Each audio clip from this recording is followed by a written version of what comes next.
são, né? Mas os irmãos bem sabem que nosso culto administrativo tem sido bem rápido, viu? O pastor está acostumado com o culto administrativo, mas graças a Deus nós temos conseguido realizar um culto em 15, 20 minutos no máximo, e tudo se resolve sem nenhum tipo de problema. A gente não briga muito, né? Então é tudo muito pacífico, sem problema nenhum. Muito bem, queridos, então vamos abrir nossas Bíblias no livro de Juízes. Juízes capítulo 7, e nós vamos ver do versículo 15 ao versículo 21. Juízes 7, de 15 a 21.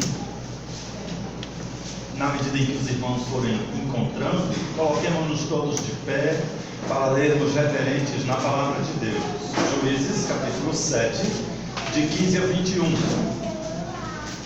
Eu vou ler na minha versão, os irmãos me acompanham na leitura silenciosa a partir de suas Bíblias. 15 a 21. Diz assim o texto sagrado: Tendo ouvido Gideão contar este sonho e seu significado, adorou ao Senhor. E tornou ao arraial de Israel e disse: Levantai-vos, porque o Senhor entregou os inimigos nas vossas mãos. Então repartiu os 300 homens em 3 companhias e deu-lhes a cada um nas suas mãos trombetas e cântaros vazios com tochas neles. E disse-lhes: Olhai para mim e fazei como eu fizer. Chegando às imediações do arraial, como fizer eu, assim fareis. Quando eu tocar a trombeta e todos os que comigo estiverem, então vós também tocareis a vossa trombeta ao redor de todo o arraial, e direis: pelo Senhor e por Gideão. Chegou, pois, Gideão e os 100 homens que com ele iam às imediações do arraial, ao princípio da vigília média, havia pouco trocado as guardas, e tocaram as trombetas e quebraram os cântaros que traziam nas mãos. Assim tocaram as 3 companhias as trombetas e despedaçaram os cântaros, e seguravam nas mãos esquerdas as tochas e nas mãos direitas as trombetas que tocavam. E exclamaram: espada pelo Senhor e por Gideão. E permaneceu cada um no seu lugar ao redor do arraial, e todo deitou a correr, e a gritar, e a fugir. Vamos meditar, queridos, sobre a organização das ações do povo de Deus. Vamos fechar os olhos e orar.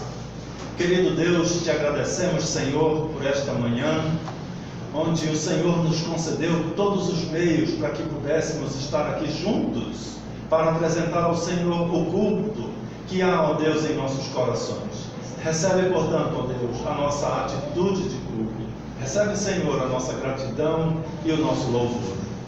E concede, ó Deus, que todos nós, pelo Teu Santo Espírito, possamos compreender os Teus conselhos e a Tua palavra nesta manhã, de modo que venhamos a ser servos melhores nas Tuas mãos.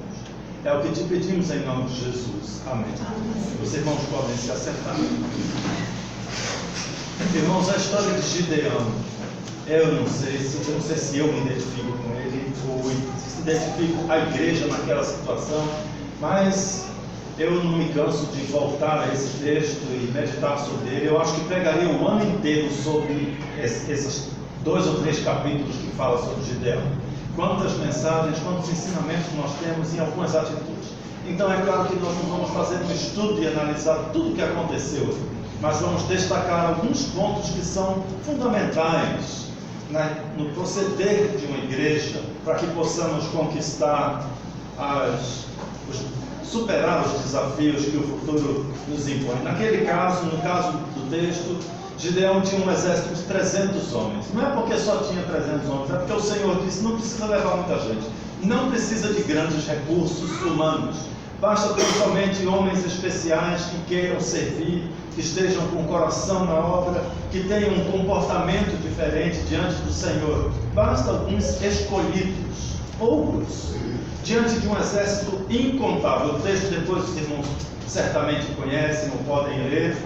o texto diz que não tinha como contar os camelos dos exércitos inimigos. Eram 2 ou 3 reis que se juntaram para acabar com Israel, para lutar contra o povo de Deus, onde a gente enxerga que até hoje o inimigo, ele é poderoso e aos nossos olhos ele é superior ao povo de Deus. Na nossa matemática, Gideão não poderia enfrentar aquela guerra porque ele ia perder. Como é que 300 homens vão brigar com milhares? Mais de 120 mil. Foram 120 mil mortos. Quer dizer, tinha mais de 120 mil soldados. E Gideão se apresentou para a batalha com 300 homens, ou seja, pouquíssimos recursos diante da necessidade da igreja. Essa realidade acompanha a igreja durante toda a história. E não é por uma questão de insuficiência dos recursos ou do poder de Deus. É tão somente porque o Senhor quer que o seu povo compreenda claramente que nós dependemos do poder de Deus, não do nosso poder. Nós nunca podemos, a igreja nunca deve confiar em seus próprios recursos, em suas ações, em seu planejamento. Não. Devemos sempre basear tudo o que queremos para o futuro, todo confronto que nós iremos enfrentar, devemos basear no poder de Deus, porque é somente o poder de Deus que pode vencer o mundo. Jesus disse de uma forma muito clara e simples: eu venci o mundo. Eu venci o inimigo. Ele era terrível, mas eu venci. E nós sabemos que ainda existem inimigos a serem vencidos. O próprio texto diz em Apocalipse que a morte é o último inimigo a ser vencido. Portanto, ainda temos muitas batalhas pela frente.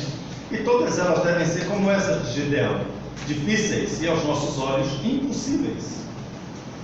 Então vamos ver, irmãos, aqui alguns pontos que são relevantes na atitude do povo de Deus naquela época, diante de um desafio insuperável, diante de um inimigo imbatível, com um exército tão pequeno.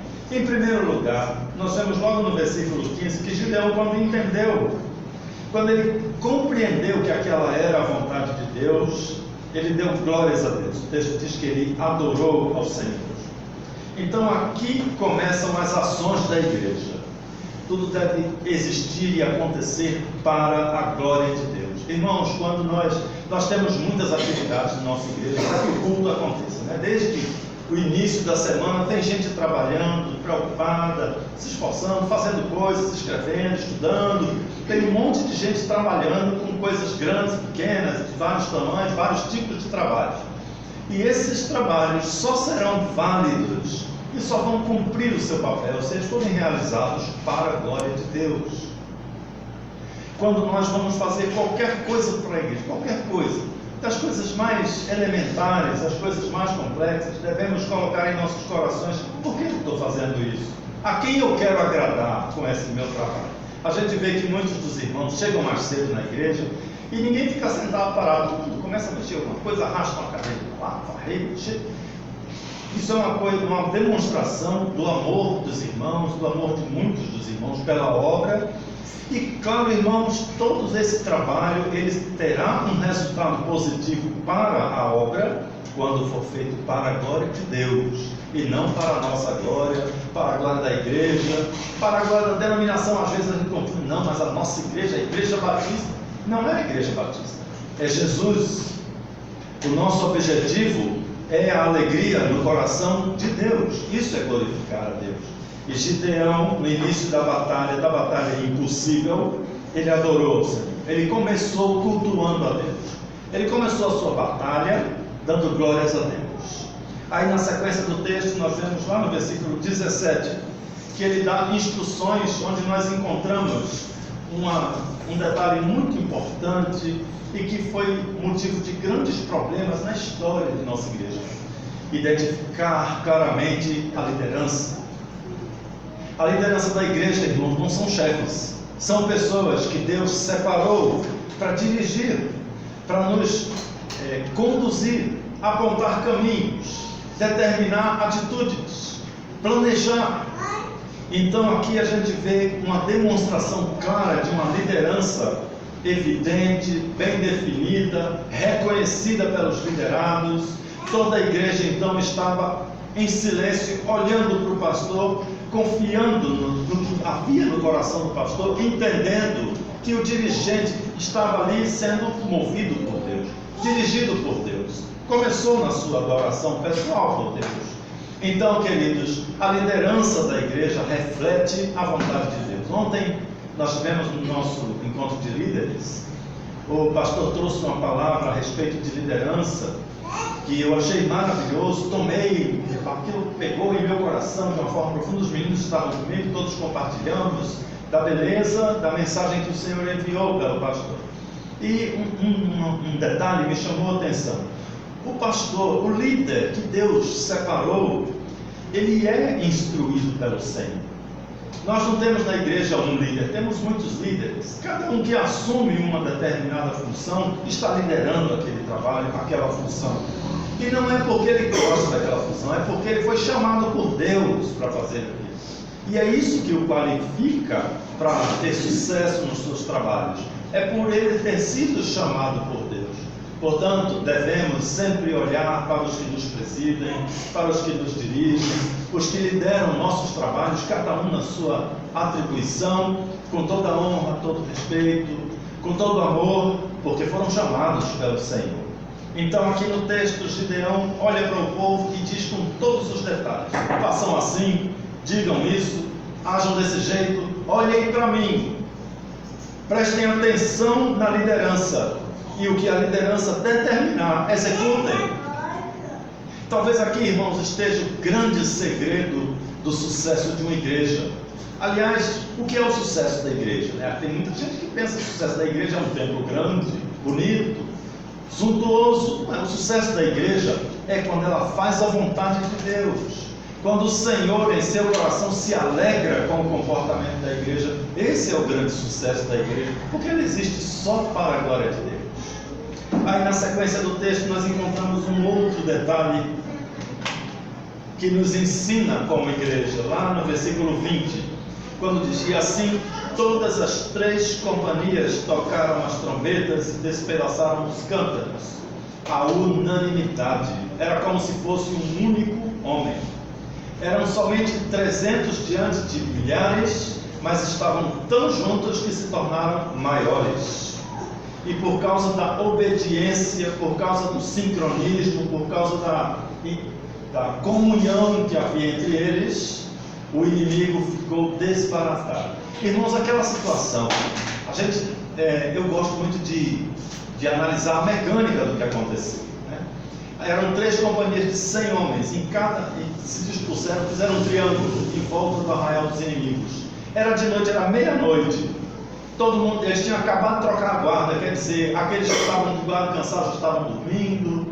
Então, todo o arraial do inimigo eram milhares, mas estavam sonolentos, estavam despreocupados. Então, eles vieram com armas muito esquisitas para enfrentar um exército daquele tamanho. Eles estavam com trombetas, instrumentos musicais altos. Estavam com trombetas para tocar. Aquela trombeta era feita normalmente com chifre de boi, de bode, que fazia era tipo um berrante, né? Não sei se todo mundo aqui conhece um berrante. Eu não consegui tocar aquele negócio. Eu peguei uma vez, soprava, fazia. Não consegui, mas os soldados ali provavelmente todos sabiam tocar o tal do berrante. E eles tinham um berrante na mão e na outra mão eles tinham cântaros. Cântaros é um recipiente para água, mas eles não estavam levando água. Dentro dos cântaros havia uma tocha acesa. Então é claro que se a gente pegar uma tocha acesa e enforcar uma cuia em cima dela, ele vai apagar a tocha. Então devia ser um cântaro feito para aquilo. Eles estavam na beira de uma água, devem ter usado a argila, construído aquelas coisas de forma que a tocha ficasse escondida, porque eles iam se aproximar do inimigo meia-noite com tochas acesas. Não tinha fósforo para acender lá na rua. Eles tinham que levar as tochas acesas sem que o inimigo visse, de noite. Então eles fizeram um tipo de cântaro de modo que a tocha ficasse dentro dele, escondida. Então tomaram suas posições e no momento que a liderança deu o sinal, eles quebraram o cântaro e todo o inimigo puderam ver as tochas acesas. Então os inimigos acordaram com aquele barulho da buzina, com um monte de tochas acesas em todas as direções. Eles pensaram: vamos morrer. O inimigo é muito maior do que nós. Eles nunca imaginaram um ataque daquele jeito. E somente porque a igreja cumpriu as determinações do Senhor através da sua liderança, o imenso inimigo fugiu. O inimigo pode ser o pior que nós temos em nossos corações. Quando a gente pensa no desafio da igreja, certamente todos nós somos humanos e a gente pensa, como é que a gente vai conseguir isso? Nós não temos isso. Nós só temos isso aqui. Pois os nossos pequenos recursos serão vitoriosos se eles cumprirem o seu papel. Se nós fizermos a nossa parte. No último versículo que lemos, no versículo 21, nós lemos assim, e cada um permaneceu no seu lugar. Eu não fui fazer o que o irmão Alonso tinha que fazer. Eu não fui fazer o que Valéria tinha que fazer. Cada um no seu lugar. Cada soldado tem algo a fazer. Eu sou um soldado do Senhor, eu tenho algo a fazer e eu preciso me concentrar no que eu tenho que fazer. E você é um soldado do Senhor, tem algo a fazer e se concentre naquilo que tem que fazer. Muitas vezes o soldado não sabe o que fazer. A gente olha para a liderança, pergunta ao Senhor, ora, e o Senhor nos instrui. E o nosso chamado se torna evidente em nossos olhos, aos nossos olhos, em nossos corações. De modo que cada um possa estar no seu lugar, fazendo aquilo que deve ser feito para a glória de Deus. E certamente no futuro a gente vai olhar para o passado e vamos contar histórias para os nossos netos, bisnetos, e eles vão dizer, isso era impossível. Aí a gente vai lembrar de Gideão aqui e dizer, era mesmo, era como Gideão, mas nós seguimos aqueles passos que o Senhor ensinou em sua palavra, e por isso vencemos, porque Jesus venceu. Então que o Senhor abençoe a sua palavra aos nossos corações, nos encoraje, nos prepare para os desafios do futuro, não importa quais sejam, só importa que nós sejamos como soldados do Senhor, leais, fiéis e crentes. Que o Senhor abençoe a sua palavra aos nossos corações. Vamos fechar nossos olhos e orar? Nessa oração já estaremos pedindo pelo nosso culto administrativo, que tem início na sequência do nosso culto. Oremos então. Senhor Deus, te agradecemos, ó Pai, porque podemos ver, através da história da nossa igreja, as muitas vitórias que foram conquistadas tão somente pelo Teu poder. Por isso rogamos, ó Pai, que o Senhor trabalhe em nossos corações e nossas mentes, para que todos possamos compreender claramente, ó Pai, a Tua direção sobre nossas vidas, e que todas as nossas ações e atitudes sejam, ó Pai, compatíveis com a Tua vontade e com os planos do Senhor. Agora pedimos, ó Deus, quando vamos dar início ao nosso culto administrativo, que o Senhor esteja trabalhando em nossos corações, sensibilizando, ó Deus, a vida de cada um de nós, para que possamos expressar claramente a Tua vontade, através das nossas decisões, através, ó Deus, das nossas atitudes, para que a nossa igreja cumpra o seu papel de glorificar o Teu nome. É o que nós pedimos em nome de Jesus. Amém. Eu quero convidar a irmã Valéria para tomar lugar.